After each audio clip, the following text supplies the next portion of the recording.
guiding light for me throughout my Ayurveda career. He was there with me in the first class that I attended of Ayurveda.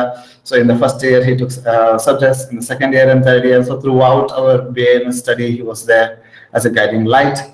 So I welcome Professor Gururaja sir to this session. Yeah, thank you, Janardhan. Thank you. Yeah, so getting right into the topic of today, we were about to discuss regarding a recent research article which came up, which put a question mark on Guduchi. So the title of the article was, a research report was, that herbal immune booster induced liver injury in the COVID-19 pandemic, a case series. So it's not kind of a research study, it was just a case study of 6 patients. So it came really in a time and place in India where everyone was behind using Ayurveda Kada for the prevention of COVID-19. And for the most part, these kadas, these herbal teas that the Indian household people were using was in fact very effective. That's one of the major reasons why in the first wave of coronavirus did not bother us much at all. But suddenly there is an article and there is there's a buzz around that, oh, now Guduchi cannot be used.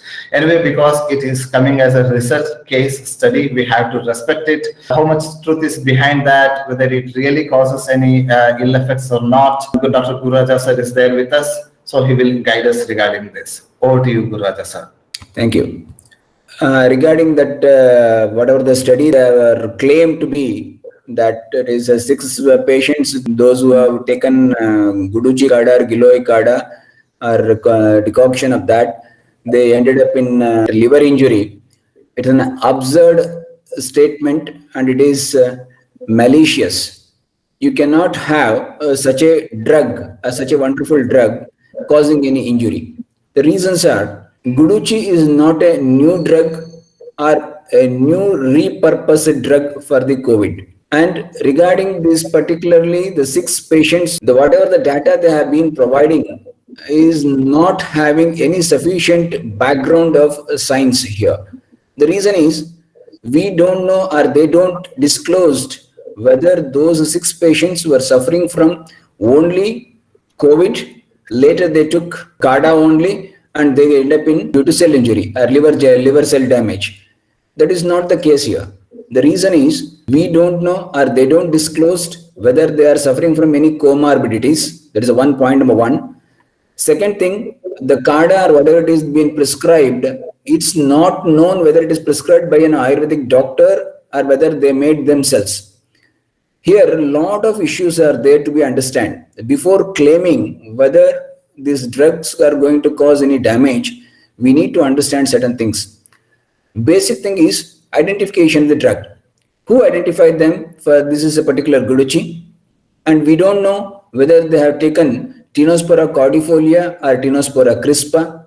We don't know whether they have taken Tinospora cordifolia stem or other bark, leaf or anything like that. And we don't know whether these people have consumed volume based, you can say that dose dependent, whether they have taken much more doses when compared to the normal.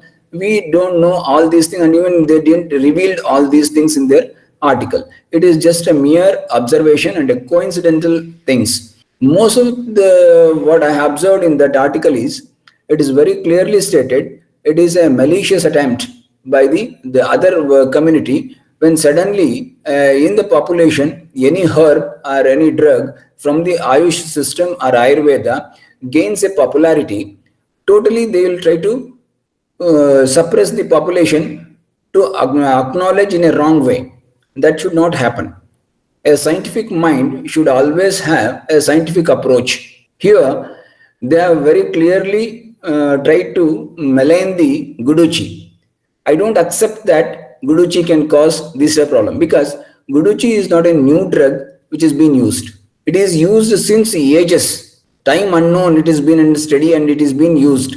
And it is used for multiple reasons, not only for viral disorders. It is used for fevers, it is used for skin diseases, it is used for arthritic conditions, it is used for gout, it is used for many conditions. So in such a thing, we should not straight away blame any drug in a scientific domain and put forth to the public domain that this is going to cause an injury. When same public domain or social media or the Google or anything with the social search engines, so if you find a lot of supporting articles and peer-reviewed journals also quoting that Guduchi is one of the important drug which has done liver cell protection. So when a drug is causing a liver cell protection and hepatocyte damage is being blocked by these drug use, then how can the same drug will cause an injury? So this is a very absurd statement from the people who have put forth these article into the public domain. I don't agree with this. This is the basic thing. Second thing is, Guduchi has been named in Ayurveda as Amrita. A drug by the name Amrita. Amrita means nectar. It is going to support the body tissues in every respect. And such a drug cannot cause an injury. And it is falls under the category of Vichitra Pratyarabdha Dravya in Ayurveda. This is a very typical drug, Guduchi. It has got Kashaya Tikta Rasa as its taste, but it has in a domain of such nature, it should be having Shita Virya, but it is Ushna Virya Dravya. And such a dravya should end up in Katu Vipaka, but it has a Madhura Vipaka. So such a type of versatile combination of Rasaguna Virya Vipaka, that Panchapoti conception is there inside this drug. And that's why it is one of the important Tridosha Shamaka Dravya. And this drug, particularly Guduchi, is going to help in lot way. And it is one of the Rasayana Dravya. So such a Rasayana Dravya, Tridosha Hara Dravya cannot cause an injury to the liver.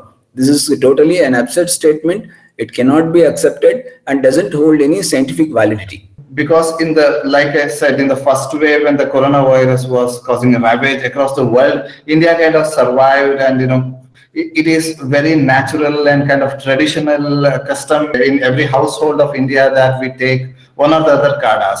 And this Guduchi is known almost to everyone. It's kind of a common herb. Many people grow the plant for the beautification of the house. So everybody started using it. So just right out of nowhere, taking a case study of just 6 people and publishing it kind of an act of irresponsibility to come up with that. The net effect of such a research study will be bad on the public, that people will be confused. Suddenly they may stop taking this Guduchi, which is helping with the immunity, helping them to kind of prevent the COVID, or at least to minimize the infection. So the net effect of such a research article will be very bad on the general public. Definitely. There is another point they didn't disclosed in that study is whether these people who are said to be taking Guduchi Kada, whether they are taking only Guduchi Kada, whether they are not taking any other medications, that they are not disclosed. They might have used even the synthetic some drugs prescribed from the Western medicine, that is not disclosed.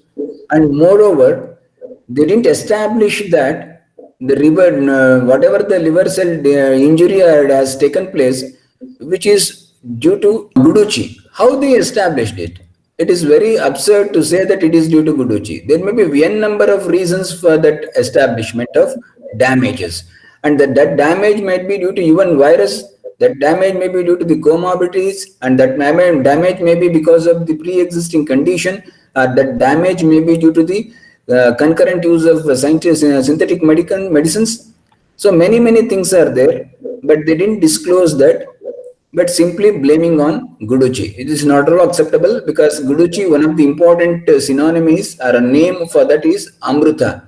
Amrita type of drug, Rasayana, that elixir type of drug, cannot induce a damage to the any tissue in the body. And Guduchi is one of the drug which has a versatile saptadhatus, all the tissues of the body. So when such a condition is there, how can a drug with such a nature or such an activity will cause a disease or injury? That is not at all acceptable. And another thing regarding the self-medication with Guduchi or any other herb, I am of the opinion that any herb to be taken by any person, better that the public takes that under the prescription of a certified Ayurveda practitioner.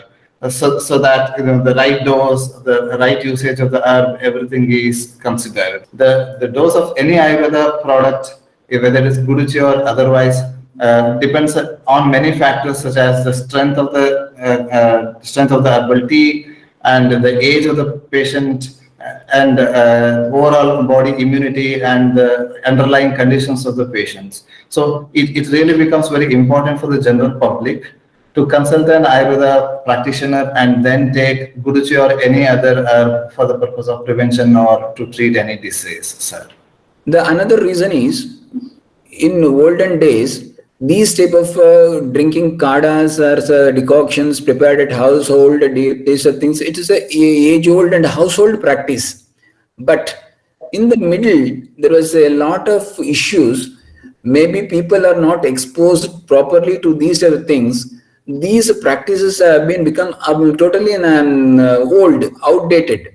So many of them were in a not in a condition to understand how to prepare a kada, how to prepare what and what's the dose, all these things. And simply immune booster, so everybody started using it. So that may be another reason. We should be very clear when we don't know how to do what to do. It is better you consult an Ayurvedic doctor, take a help of him, get the prescribed dosage, understand how to make it, learn how to prepare it, then take a proper doses along with proper anupana. That is one of the important thing in Ayurveda.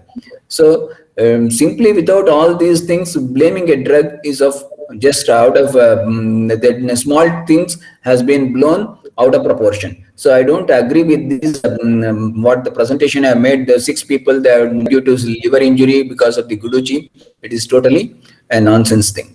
So sticking with Guruji, because I know that you are a very busy Ayurveda practitioner and especially being your student while studying BMS and even after that continuing your guidance. I'm really a big appreciator and a fan of your choice of medicines for particular diseases.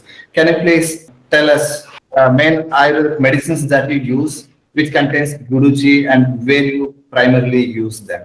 See, the important thing is Amritarishta, one of the important preparation which we use it for lead varieties of fevers.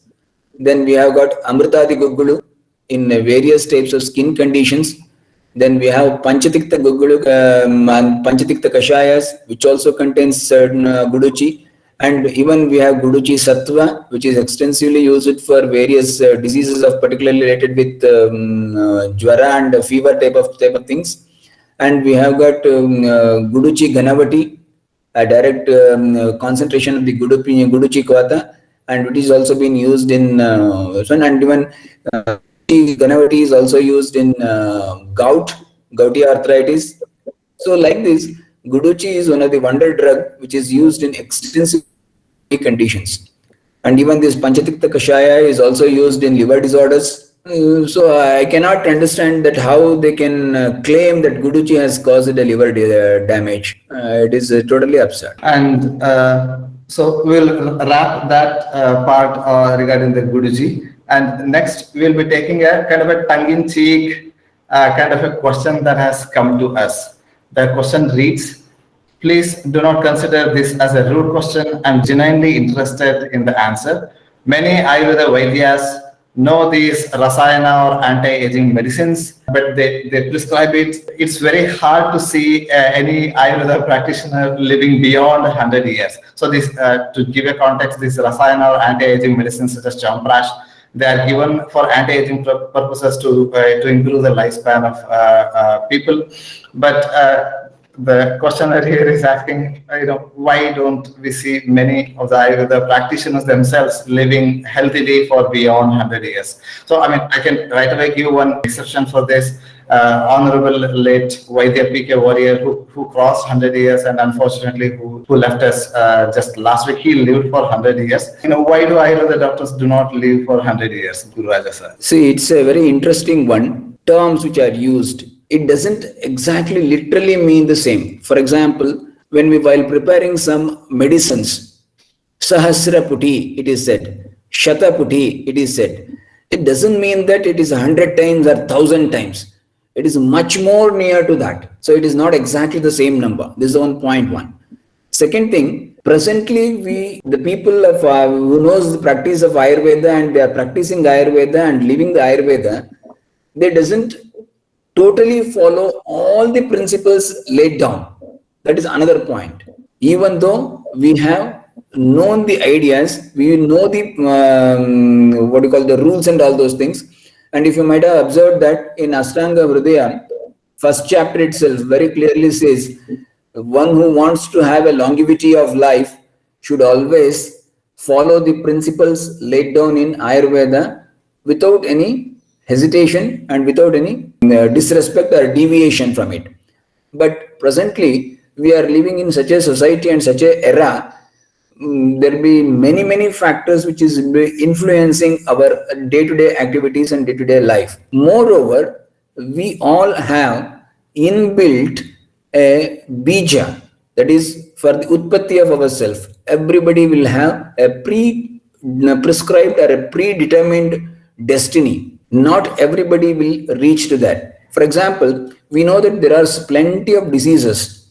All diseases will have due to some sort of causative factors.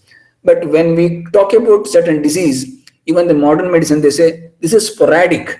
We don't know what is the cause. So like this, and sometimes it may be hereditary and it may be multifactorial. So here also, living 100 years by any person is multifactorial. There are multiple issues which influences a person's lifespan. Like while at the time of his birth, he may be having many other bhavas. You might have observed Pitraja Bhava, Matraja Bhava, Sattvaja Bhava, Sattvaja Bhava, all these things. They all influence a person to live for certain time of period without any diseases.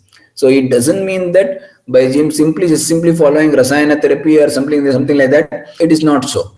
So living 100 years or disease-free 100 years or a quality life is due to the multifactorial effect, and which includes many factors, even including the psychological stress or emotional backup, social attachment, so many things. So all these things are there. We are just going away from psychological stress reliever, going to temple or praying, all these things. People will question optimism, or even they don't believe in God and all those things. They all claim these being the vent areas created by our ancestors to release our stress. So that we were just missing it. So all these things will cause a lot of early damage of the body tissues. So we need to entertain, or we need to understand that there are certain issues and it is multifactorial. It is not simply just by consuming Rasayana one can live 100 years. It is not as such so simple. So it is Vyakti Bala and even the Yoga Bala and the Bala which we proclaim at the time of our birth. So it is due to the various factors.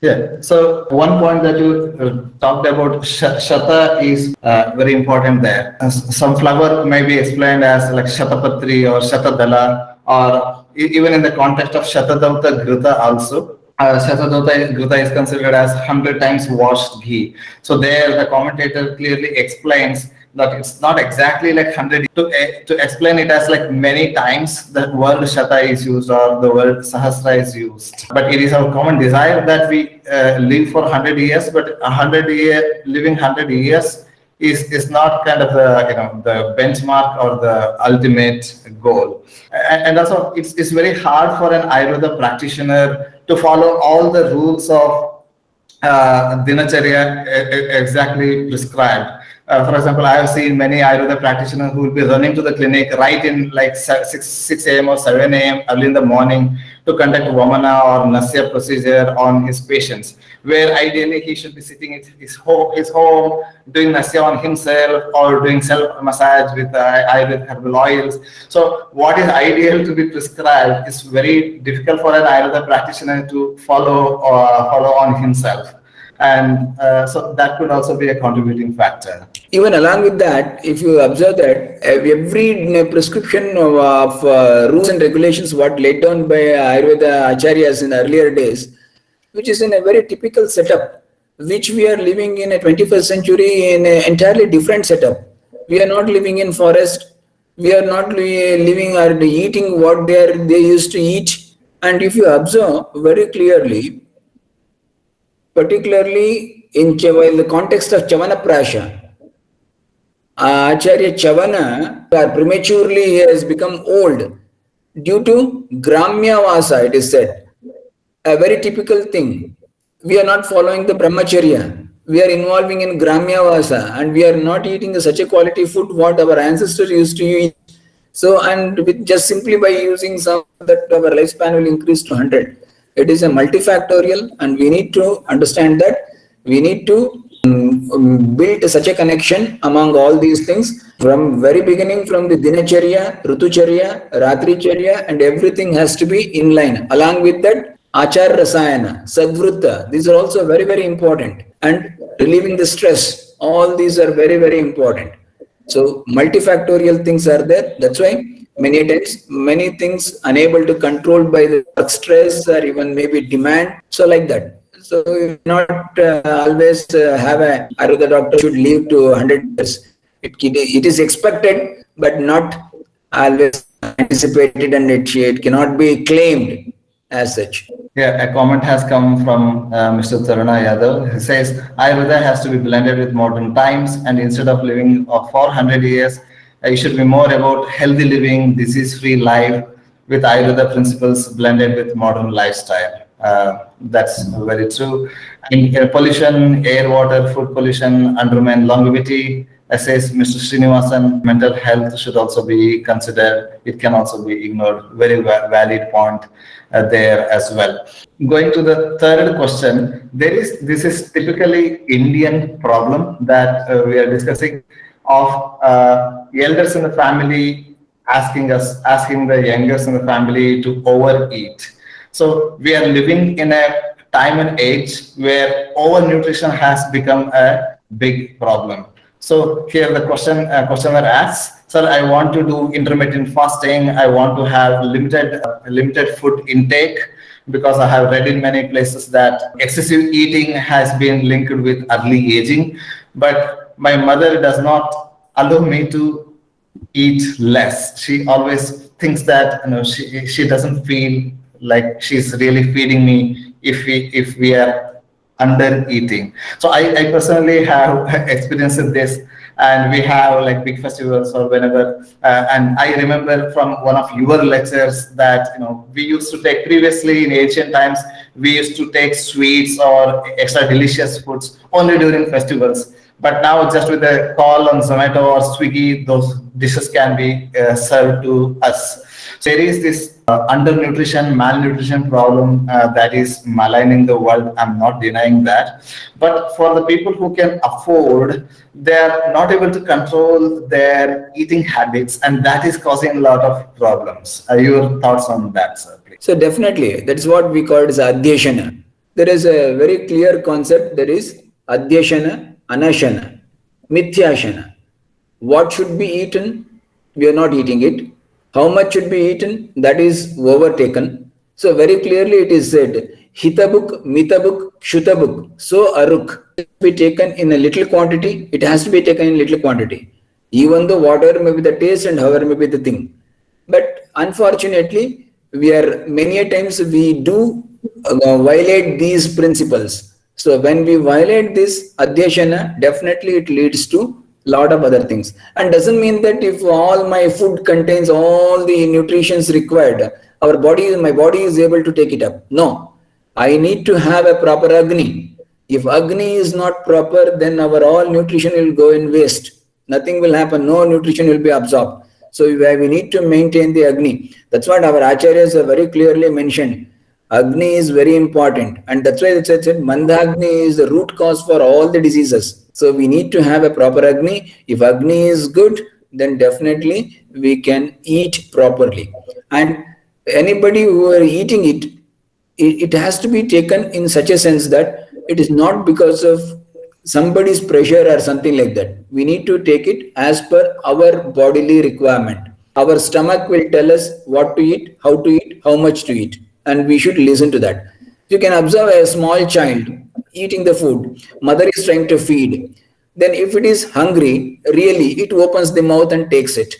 but once it is filled, it won't allow, it turns its face. In elders, this is the problem. We don't know where to stop. We need to stop somewhere, that we should know our limitations. But definitely, Adhyashana will ruin the life, because Adhyashana will lead to excessive metabolism in the body, and excessive metabolism will always bring about a lot of accidents and changes in the body, and these accidents will going to cause the problem. That's why our acharyas are very clear, and even our ancestors were very clear in their ideology of doing total anashana, upavasa, particularly on Ekadashi, every 15 days once, and that is the reason. And even it has been nowadays established that continuous fasting for 72 hours even kill the cancerous cells in the body. So this is one of the important criteria that our acharyas and our ancestors were used to follow, and they had all the science background for this. But unfortunately, we missed those science links. We are just sidelined it. But unfortunately, that is the truth. It's the science behind that. That Adhyashana will going to cause damage. And it is not the malnutrition, it is the Agni which is responsible. If our Agni is proper, then the nutrition will be picked up by the Agni. Yeah, especially you told regarding the children, it is very common for Ayurveda practitioners to get child patients with mothers telling that the child is not eating at all. But the child will be gaining weight as per his chronological age. The weight gain will be there, but mothers will be kind of not satisfied about the eating habits, though the child is eating as per his requirement. So it's really a overlove, we can say, overlove problem of the mother rather than the actual problem being there. No, another reason is we have seen that patients, particularly the mothers, they feel that their child should be plumpy. It should be round, it should be plumpy, and such a thing is there, then it is healthy. So that is basically a wrong concept. The child should not be plumpy. It should be appropriate to the age, and it should be very active, consuming, and he is asking at that time that he needs some food. His Agni is very good, and accordingly he is taking. Allow the child to eat according to Agni. Definitely, if he is hunger, then definitely it will take in a right sense. So we don't need to push it a bit. Maybe for even younger children, or even for the elder generation, or to the anybody. But in the middle ages, where there is the dominance of Agni will be more. So whatever even the Mithyahara or Adhyashana, whatever been done, will get somewhat digested and downgraded by the dominant Agni. But it is not so in case of a child as well as in case of an elder. So that should be, so Adhyashana should be always be restricted. Adhyashana should not be done. Adhyashana will leads to a lot of issues. Even all metabolic disorders are due to Adhyashana. It may be any endocrine related, it may be thyroid, it may be even diabetes, or it may be even PCOD, whatever it is we are nowadays facing. Most of them are due to overeating, and more nutritious things we are pumping into our system that should be blocked.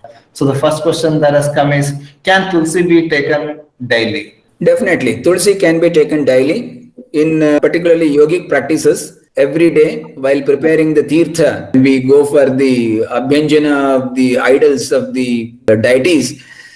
We try to prepare that, and in all the holy places, you might have seen that Tulsi is being kept there, and a few leaves of Tulsi everyday consumption is good, and it is going to help us in many ways. It won't cause any problem.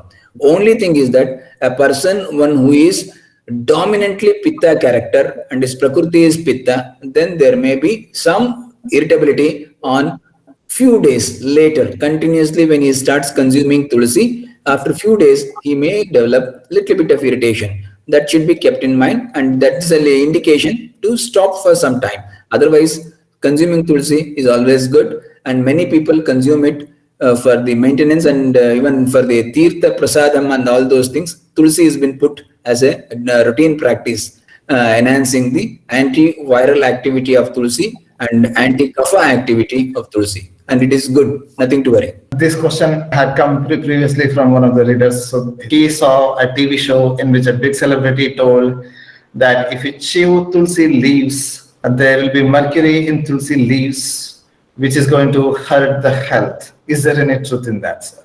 No, there is no such truth. And we don't find any reference saying that mercury is present inside the leaves of the tulsi. If a tulsi has been grown ground which is already contaminated with mercury, then there is already possibility. And it is not the only tulsi, any plant grown in that area, contaminated area, using contaminated mercury contaminated waters. But people have a lot of issues with the mercury, but they don't know. Mercury is one of the wonder drug of Ayurveda, which has been subjected for lot of shodhana procedures or purification procedures. Later only it has been subjected for using, and we have got a lot of nanomedicines. These nanomedicines are nothing but combinations of herbominerals, and they are been subjected for Ashtadash Samskara and so many things, and they are so minute and they penetrate to the body and they won't stay in the body, but they facilitate some action inside the body, pharmacological action, and they leave the body. So having a fear of mercury is of no use, because mercury has been in use since ages in India. We are using it in medicine. Yeah, I mean, the mercury contamination, as Mr. Srinivasan has pointed out, is not just limited to any herb or any grains. Even the fishes are affected with many matter disorder. Yes, it's true. Yeah, another question, same with the tulsi, though it's not in the chat, is that many people fear that tulsi will affect the chances of fertility, especially in men. Have you observed anything, or do you have any comment on that, please? Leaflets of tulsi consumption per day won't cause anything. If it is consumed in a large doses for a longer duration, then it may have a chances. But consuming that long, it is not by accidental, it is by voluntarily. So it is your choice. For what reason you are consuming so much of tulsi? That is a big question. This tulsi will be prescribed by a doctor in a specific dosage form, and such dosage forms won't cause you any untoward incidents. Somebody has asked, can onion and garlic be consumed daily, or are they only meant for medicinal purpose only?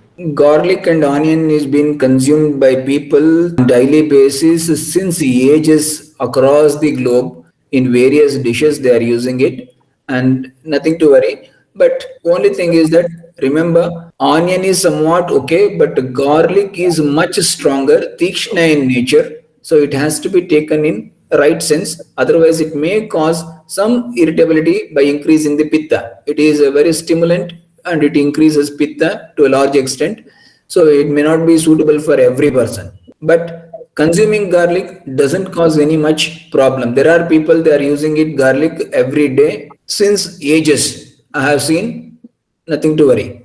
This question had come from a reader previously, saying that toothpastes market them powerfully, and brush your teeth first thing in the morning is told, but Ayurveda says drink 2 glasses of water before brushing because mouth is alkaline, which is correct. So does Ayurveda really prescribe drinking water right up early in the morning? Your comments on that, sir? See, Ayurveda very clearly said there is a Ushapana, one concept.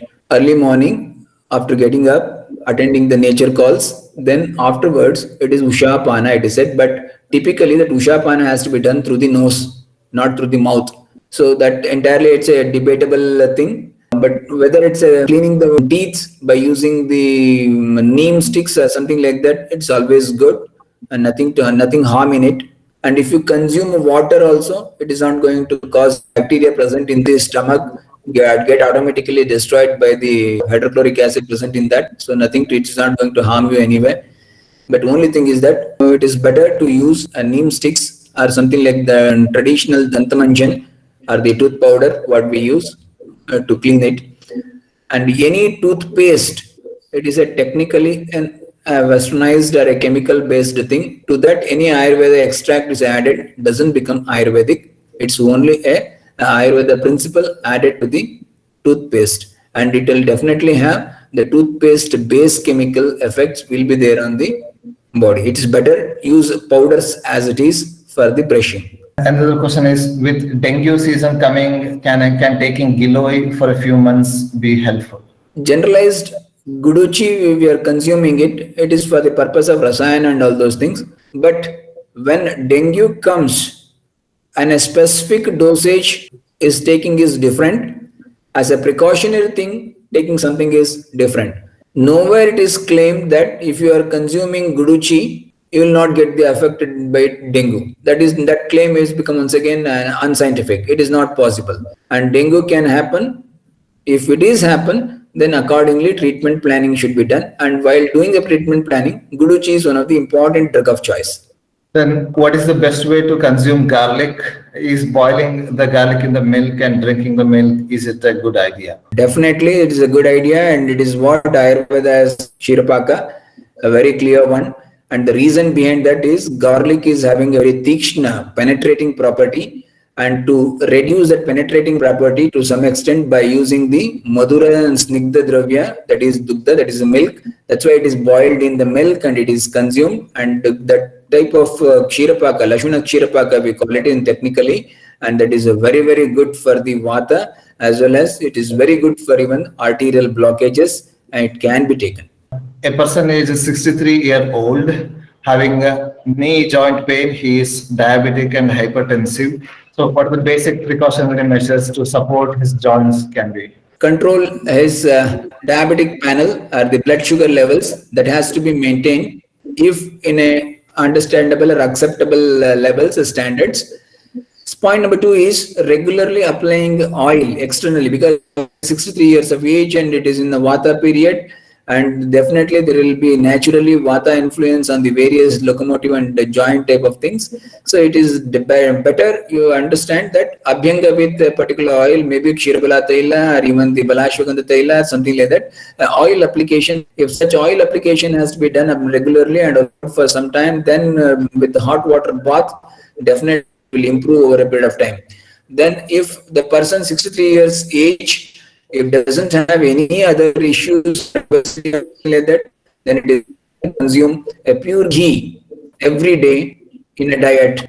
1 spoon of it will definitely going to support the joint.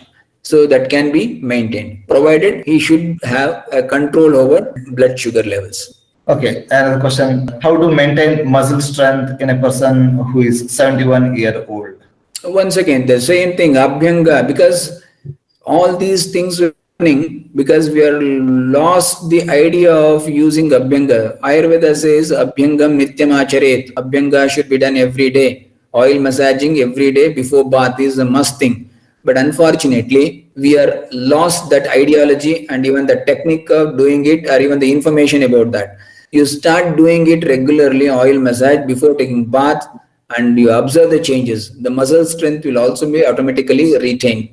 So along with that, minimum vyayama, whatever it is required to maintain the muscle strength, because just simple oil can be used. Maybe sesame oil if you get it, or if you are getting a coconut oil, that is also good, or even the sarshapa taila or the mustard oil, that is also good. So all these, they are even having of any Ayurvedic brands. By consulting a doctor, you can take it for like Kshirabala taila, or even the Balashwagandha Taila, or something like that, even the Dhanvantara Taila. Such type of oils are very good to maintain the muscle strength, and you can go for Abhyanga with them. And it may be not only for 70 years, it may be for any number of years, any number of people. It is always good. Of course, once the person is above 50, he is entering to the Vata dominant age group. So automatically tissue damages will start occurring. So in order to reduce that tissue damaging or postponing the tissue damages, Abhyanga is one of the important factors. It has to be done. So Abhyanga will definitely improve your muscle strength. And once muscle strength is improved, automatically bone strength is also increased. So, okay, thank you very much for all the questions and making this interactive. Thank you very much, Gururaja sir, for your participation. Thank you, Janardhan.